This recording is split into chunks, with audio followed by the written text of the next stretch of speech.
This is a mock interview conducted by ForumIAS Academy at New Delhi. The interview panel includes eminent professors, retired bureaucrats, and other luminaries. The objective of the program is to acquaint the candidate with the format and expectations of the personality test conducted by UPSC.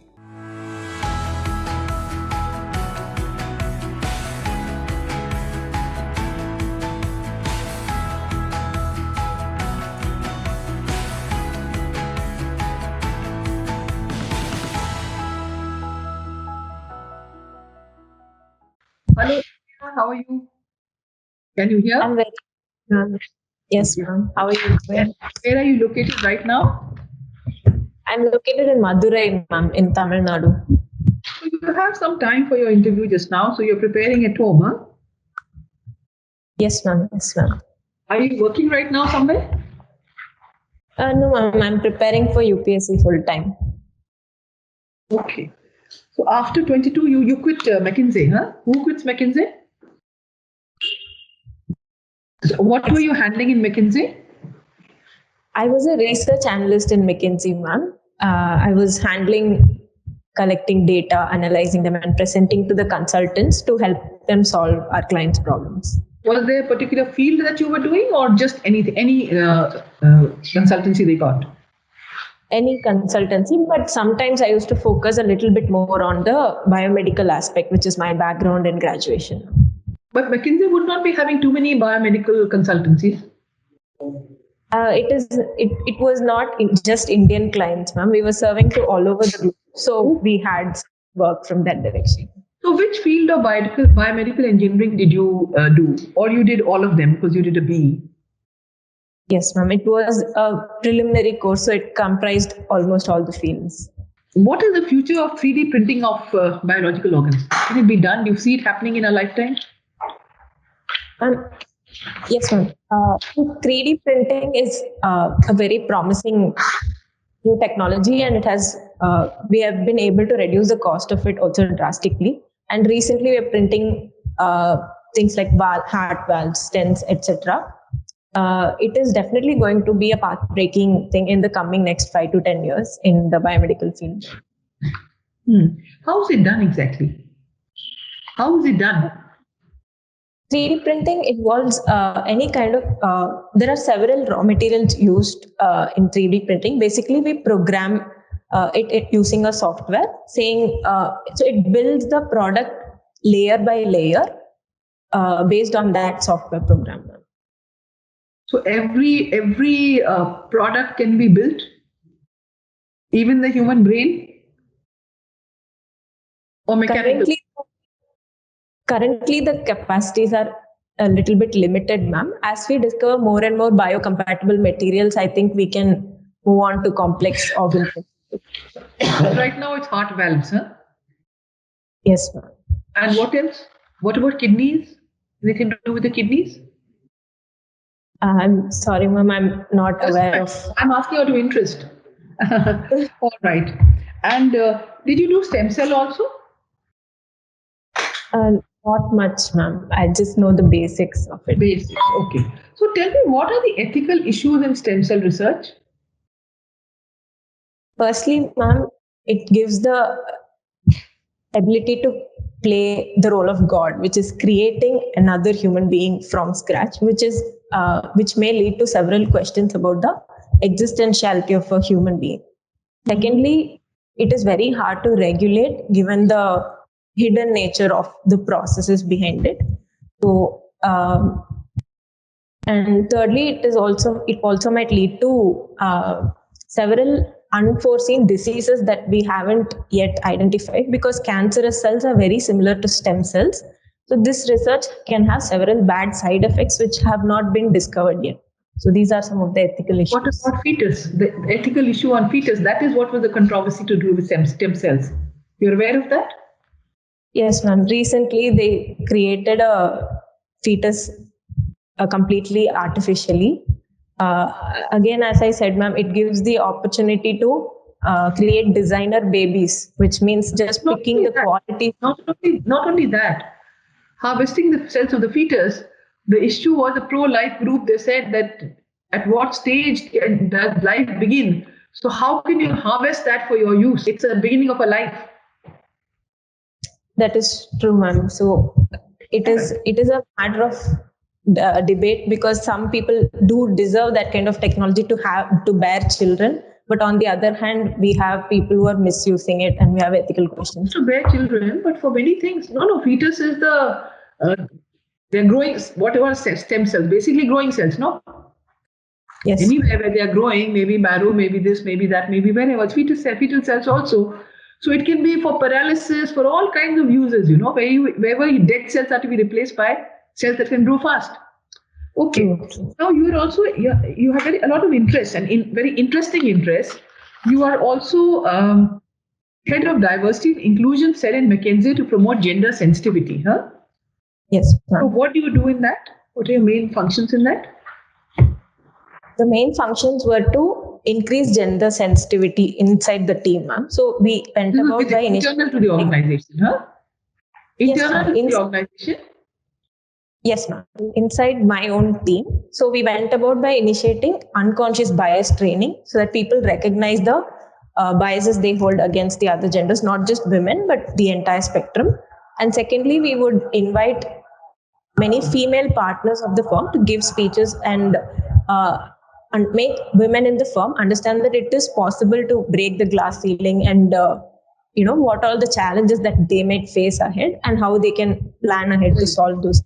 A couple of years ago, acts were amended and a death penalty was given for gang rape of a girl child less than 12 years old. Are you aware? Yes. And yes, above that, are you aware what is the punishment above 12? Above 12, it is minimum of 20 years of prison. 12 to 16 was life imprisonment in a similar thing. So now what I want to discuss with you, your views on this. Do you think there should be a death penalty for rape of pre-puberty girls less than 12? Do you think? And second, my question is, do you think this artificial distinction between 12 and 16 should be drawn? What are your views? To your first question, I don't think there should be a strict death penalty given in the law itself. It should be up to the judge to decide, because on a case by case, the severity of the crime will differ. The judge can only do what is there in the law, no? He cannot go beyond the law. You have to prescribe it in the law book. Then only can the judge award punishment on that, no? Yes, ma'am. The problem it is creating is judges are hesitant to give this punishment because of the severity of it. Hence, a lot of crimes go without conviction. So to avoid such things, we can give the freedom to the judges to choose a much lesser stringent punishment also. So, another argument that was put forward that time was that if the penalty for murder is death, as is also for gang rape of a child less than 12 years, then they will certainly kill the children. Because the penalty is the same and the chances of getting away with it are more if you murdered the victim. That was the argument that was used. Okay. And you read the POSCO Act? Yes, ma'am. How can it be strengthened?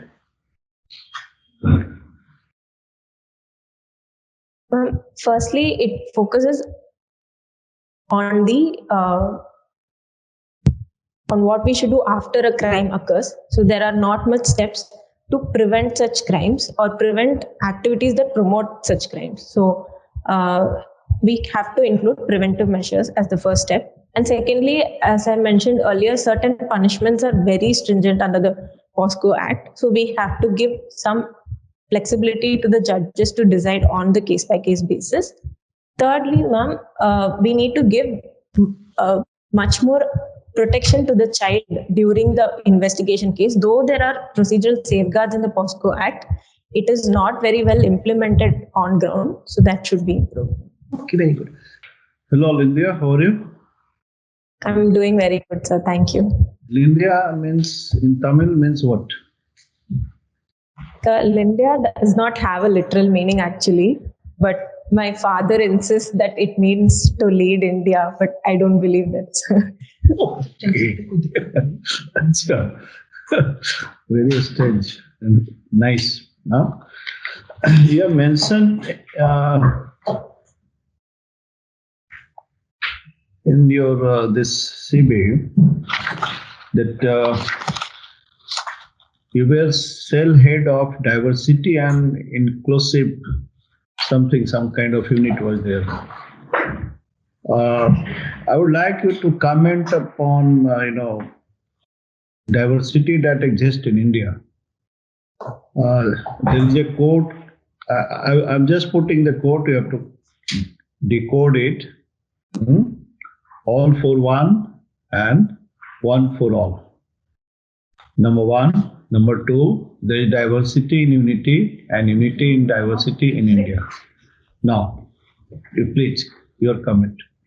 The first quote that you said, all for one and one for all, my interpretation is that we all, though all of us are different, we should stand for our nation or one particular thing where we all converge despite our diversity, sir. That will give us a lot of strength. And that is all for one. And one for all means as a person, as individuals, we need to treat everybody equally without discrimination and make them feel included in the society, sir. So that is my interpretation of the first one. Second is the unity in diversity. I believe, sir, diversity is a prerequisite for unity, not just a consequence of it. Because only when we are diverse, we will have complement strengths where we help each other come together. We are forced to come together only when we are diverse. So I believe it is a very true thing to say that unity comes through diversity. Okay, good. You have anthropology as your optional, okay? Is there anything common between anthropology and sociology as a discipline? Yes, sir.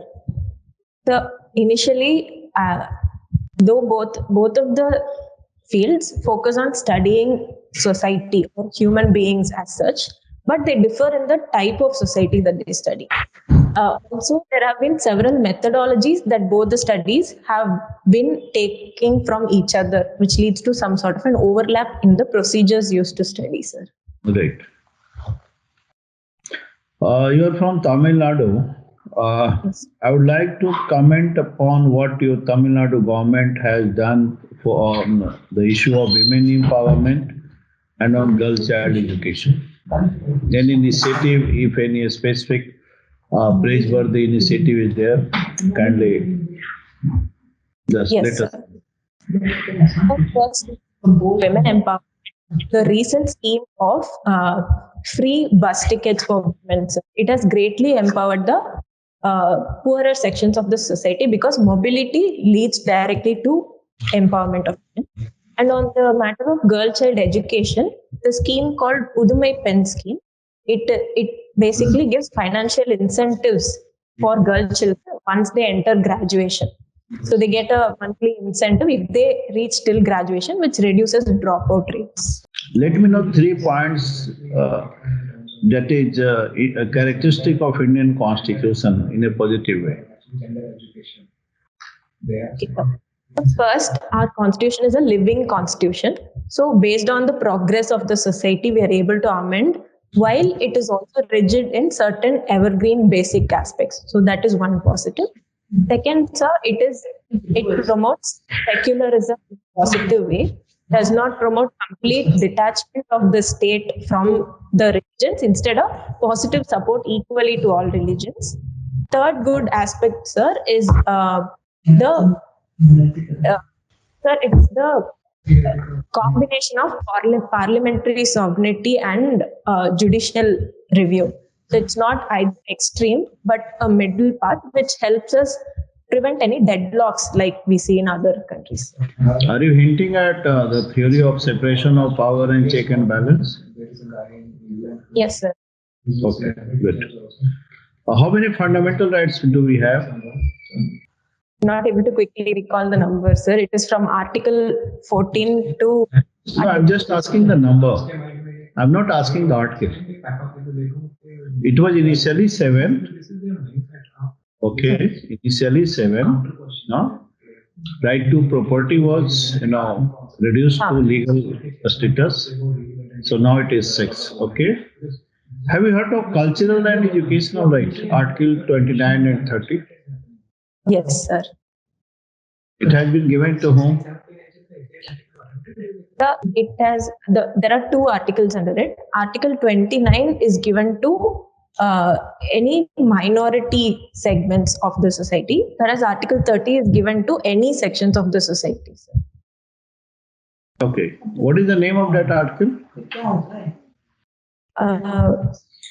29, I think, right to educational, right to preservation of culture, sir. It is cultural and educational right or educational and cultural right? I'm not able to recall exactly right now, sir. No issue. It's cultural and educational rights. Okay. First, culture what is there? Cultural and educational rights. Right. This has been given to minorities to preserve, protect, and promote their culture. So it has nothing to do with right of education in general sense we perceive. Okay. Okay. Yes, What is thank you. Article 32? Article Baba 32. Ambedkar said something about this. Yeah. Dr. Ambedkar called it the heart and soul of the Constitution. Yeah. It Very is good. the right that protects all other fundamental rights, sir. Right to constitutional remedies. Okay.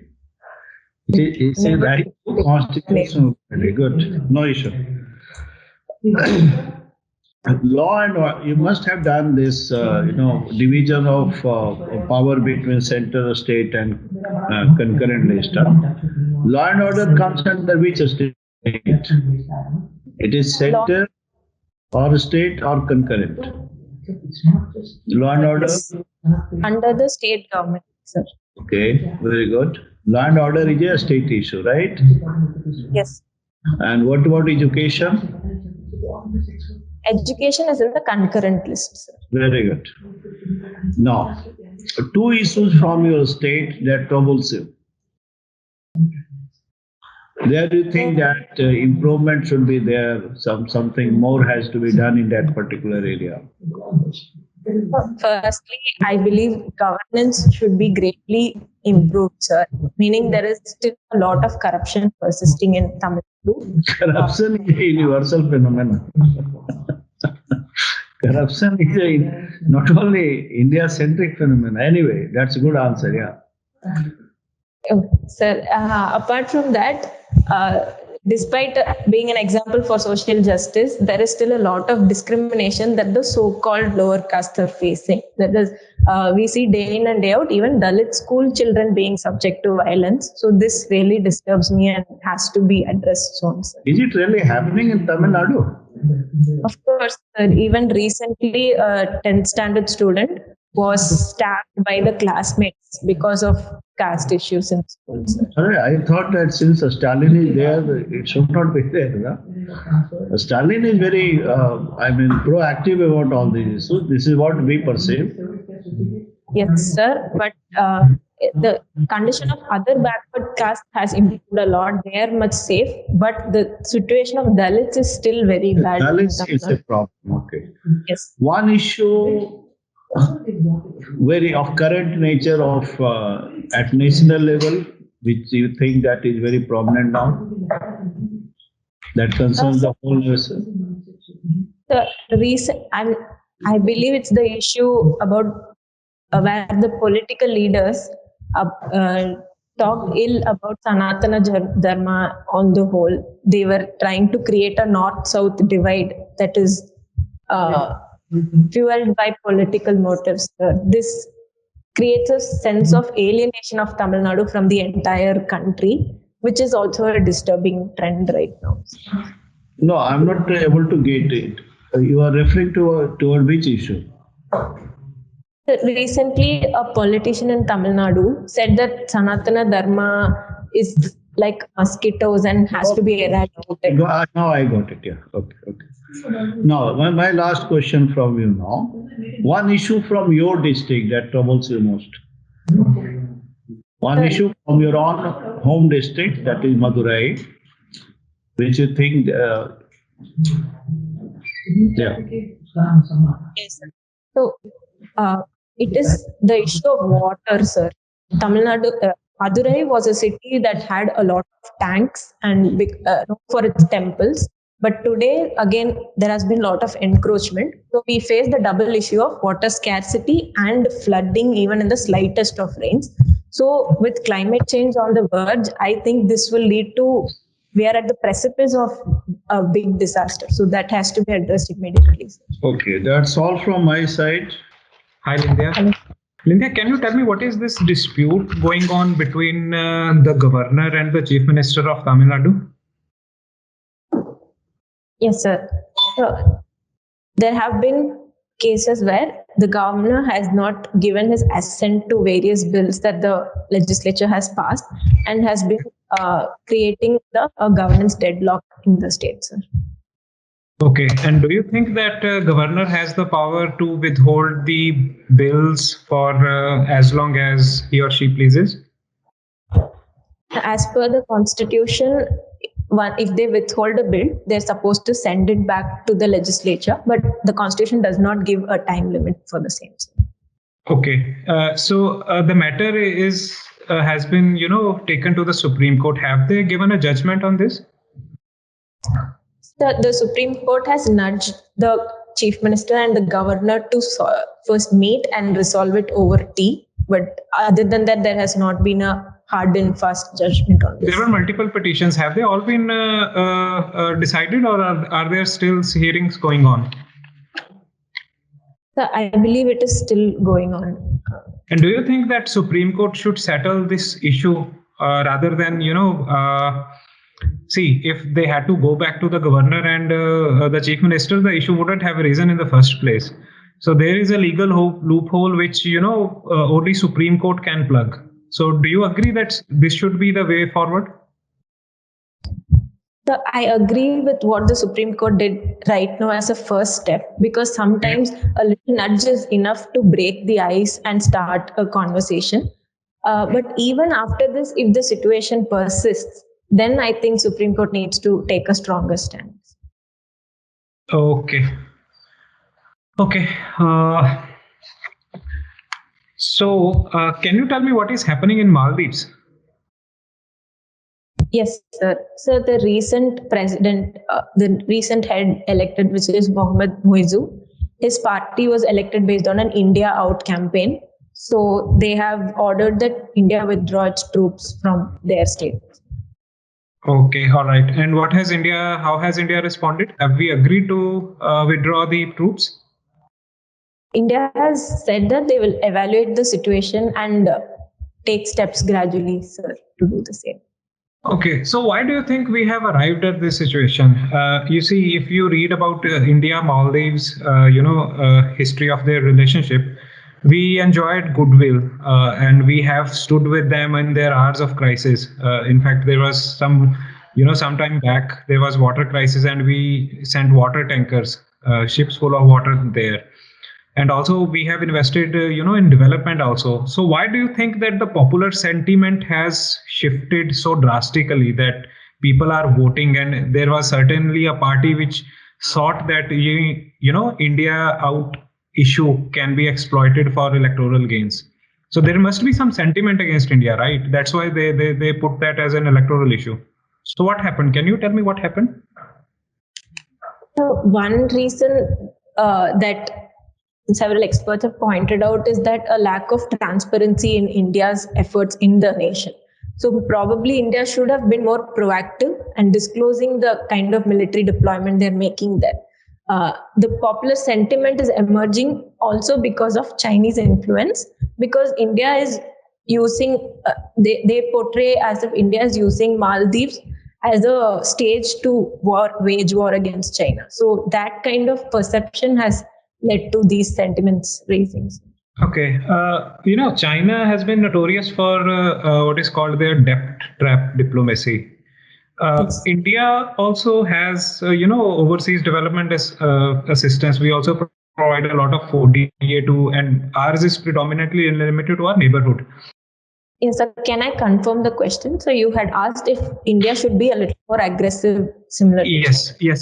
What I'm trying to argue is that although India provides assistance, but we are not so forthcoming in making it public. We do not put lots of conditions in our support. So do you think India should also have a strategy similar to China, wherein our checks should come with conditions?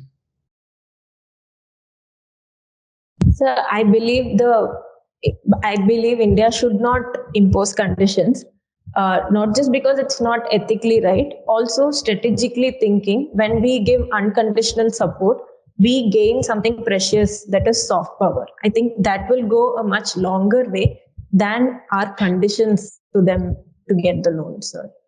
Okay, so you say that we should continue with the.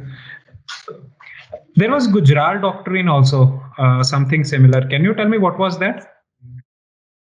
So Gujarat doctrine's spirit is that we have to help our neighborhood without any expectations of them helping us back, sir.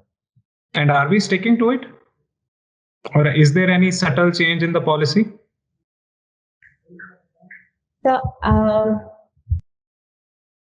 I don't think there is any change as such, but with China's aggression in our neighborhood, we are starting to seek for the solidarity of our neighborhood. So that slight step we have taken, sir.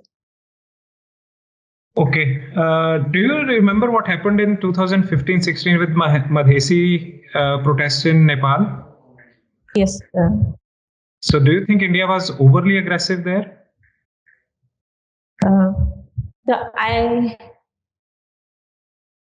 Any country's internal affairs, another country should not be engaging in it.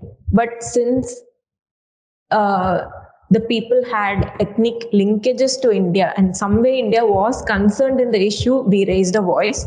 So I think it was right on our part to protect our own blood, sir. Okay. Okay, all right. My last question to you. Since you have worked in this diversity and inclusion thing, Elon Musk has recently expressed his, discontent with the way it is being portrayed. Are you aware what was his views? Yes, sir. He recently said that diversity and inclusion are just propaganda words. And do you agree with him? I don't agree with him, but I believe there is a reason why he's saying that.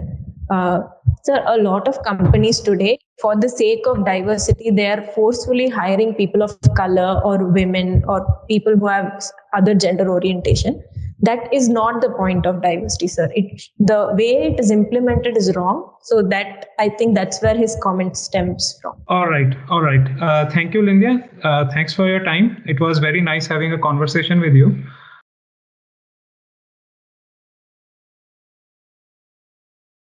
So my feedback about you is very positive. This is your first attempt? Yes, ma'am. Excellent. You are young. This is your first attempt and you've reached so far. This is very, very good. So now I found you to be very composed, calm, deep. You have depth in your area. You are able to think and put forward your argument logically. And you are not very rabid in your views. You have middle of the road views. So all these things are very positive about you and wish you all the best.